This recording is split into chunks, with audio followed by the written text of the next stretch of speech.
Good morning to all, welcome back. आज का हमारा टॉपिक है ड्यूल नेचर ऑफ मैटर। तो ड्यूल नेचर ऑफ मैटर का क्या मतलब है? ड्यूल का मतलब होता है ट्रू, ठीक है। Dual means true. Nature of matter मतलब जो मैटर है उसका नेचर कैसा होगा, टू टाइप्स का होगा, उसी को हम ड्यूल नेचर ऑफ मैटर बोलते हैं, ठीक है। अब हमने पढ़ा था इलेक्ट्रोमैग्नेटिक रेडिएशंस और इसके साथ हमने black body radiation and photo electric effect पढ़ा था। ब्लैक बॉडी रेडिएशन और फोटो इलेक्ट्रिक इफेक्ट शो करता था कि आपका जो इलेक्ट्रॉन है उसका पार्टिकल लाइक नेचर होता है, ओके। और जब हमने इलेक्ट्रोमैग्नेटिक रेडिएशन की थी तो वो बताता था कि आपके पास इलेक्ट्रॉन वेव्स की तरह बिहेव करता है, ओके। तो एक साइंटिस्ट हुए डी ब्रॉगली। तो डी ब्रॉगली ने दोनों ही कॉन्सेप्ट देखे। उन्होंने देखा कि एक कॉन्सेप्ट ये बोलता है कि आपके पास जो इलेक्ट्रॉन्स हैं उनका वेव लाइक नेचर होता है, ठीक है। वेव लाइक नेचर होता है मतलब इलेक्ट्रॉन्स कैसे चलेंगे, in the form of wave चलेंगे। और दूसरा उनका क्या होता है, पार्टिकल लाइक करेक्टर भी होता है। अब उसका पार्टिकल लाइक करेक्टर अगर होता है, ओके, तो अगर इसमें पार्टिकल लाइक करेक्टर होता है तो इसका मतलब आपके इलेक्ट्रॉन पार्टिकल की तरह बिहेव करते हैं, ओके। सो मैटर का ड्यूअल नेचर है। क्योंकि अब मैटर का ड्यूअल नेचर क्यों बोलते हैं हम? क्योंकि मैटर जो इलेक्ट्रॉन है, इलेक्ट्रॉन एटम में प्रेजेंट होते हैं और एटम मिलके मैटर बनाते हैं, ठीक है। सो ड्यूअल नेचर ऑफ मैटर। तो साइंटिस्ट डी ब्रॉगली ने बोला जो आपके पास मैटर होते हैं उसका ड्यूअल नेचर होता है, मतलब वो पार्टिकल की तरह भी बिहेव करेंगे और साथ में वो वेव की तरह भी बिहेव करेंगे, okay. So what is the dual nature of matter?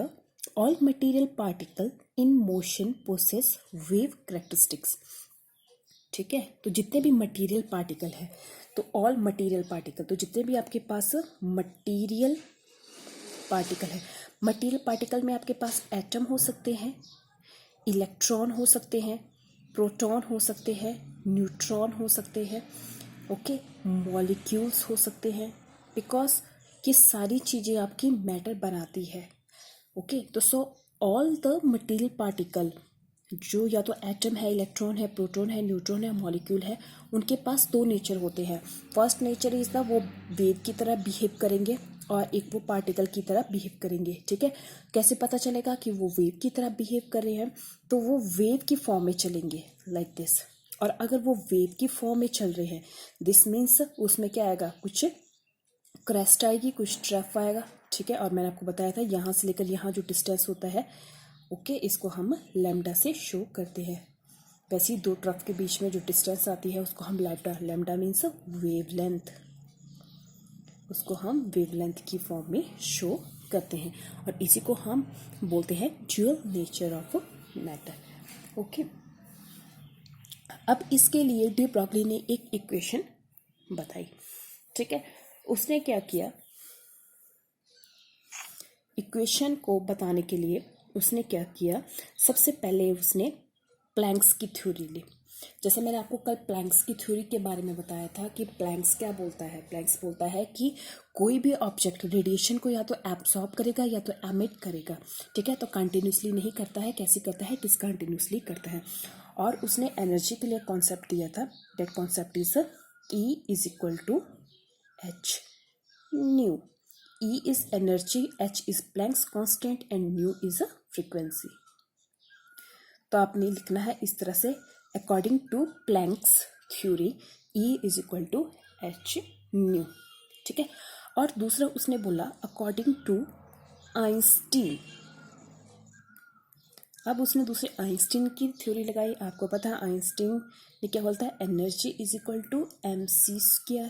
This is your equation number 2, where E is energy, M is mass and C is the velocity of light, ठीक है। velocity of light क्या है, मतलब light किस speed से चलती है वो उसकी velocity of light कहलाती है।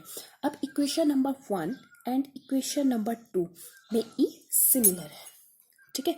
और अगर देखो E की वैल्यू ये है, E की वैल्यू ये है, एनर्जी की वैल्यू 2 है, अगर ये दोनों सिमिलर है तो दोनों इक्वेशन क्या हुई, सिमिलर हम लिख सकते हैं इसको।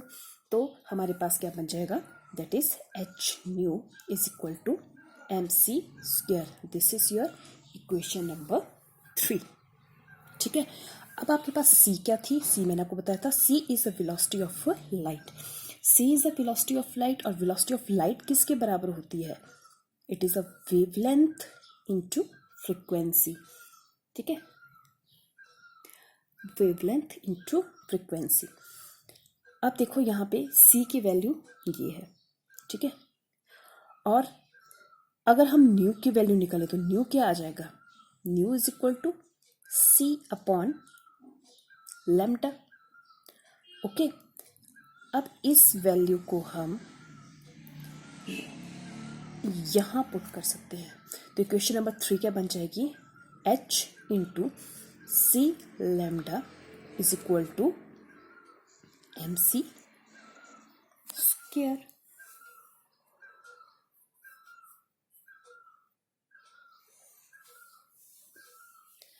ठीक है, अब आप यहां से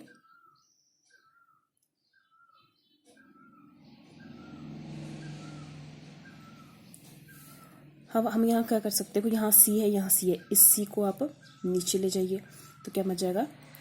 H upon lambda M C square upon C. एक सी से एक सी कट गया, so we have H upon lambda M C. ठीक है, और अगर मैं यहाँ से लैम्डा निकालना चाहूँ तो लैम्डा क्या हो जाएगा? लैम्डा पहले उधर ले जाओ, तो हमारे पास पीछे इक्वेशन क्या थी आई हुई? That is H upon lambda is equal to M C square.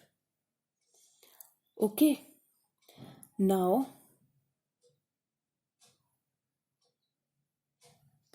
आपके पास है H upon lambda, C square था, एम सी था, H upon lambda M C.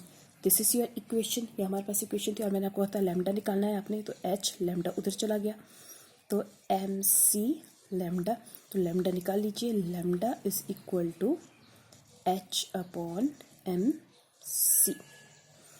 तो यही आपने निकाली थी। This is your wavelength. H is Planck's constant, M is a mass, C is a velocity of light. ठीक है, पर ये जो इक्वेशन आ रही है, this equation is valid for photon. ये फोटोन के लिए है। मैंने आपको कल भी बताया था कि फोटोन क्या होते हैं आपके पास? It is the packets of energy. ठीक है, जब प्रैक्टिकली देखा गया तो ये इक्वेशन फोटोन के लिए वैलिड थी। ठीक है, और अगर ये फोटोन के लिए वैलिड थी तो डी ब्रॉगली ने क्या किया? डी ब्रॉगली, देखो अब इसमें मास आ रहा है। ठीक है, और मास किस में आता है? जब मैटर का नेचर क्या हो? पार्टिकल हो। ठीक है, तो उसने क्या किया? इसने सबसे पहले वेलोसिटी ऑफ लाइट हटा दी, सी को रिप्लेस कर दिया। C is replaced by frequency nu. तो इक्वेशन क्या आई आपके पास? Lambda is equal to H upon M nu. Very important.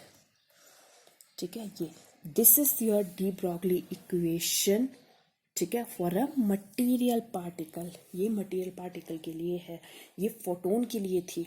ठीक है, फोटोन मतलब पैकेट्स ऑफ एनर्जी के लिए निकली, पर ये मटेरियल पार्टिकल के लिए है। This is a wavelength for. और आपके पास जो एम न्यू होता है वो मोमेंटम के बराबर होता है।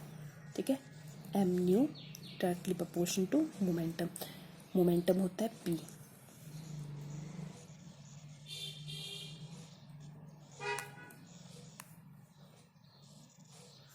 ओके, अब तो हमारे पास क्या आ गया? Lambda is equal to H upon M nu. तो एम न्यू की जगह आप क्या भर सकते हो?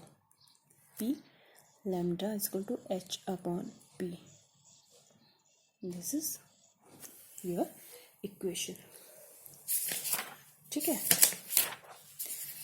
नेक्स्ट हमारे पास है इसी ड्यूअल नेचर में एक और चीज आई। That is your second one is Heisenberg uncertainty principle. तो हेज़नबर्ग अनसर्टेनिटी प्रिंसिपल क्या था? ठीक है, उसने बोला इट इज नॉट पॉसिबल, आगे लिखी हूं मैं, it is not possible to measure simultaneously position and velocity of a material particle। ठीक है, very important. Heisenberg uncertainty principle क्या है? It is not possible to measure simultaneously position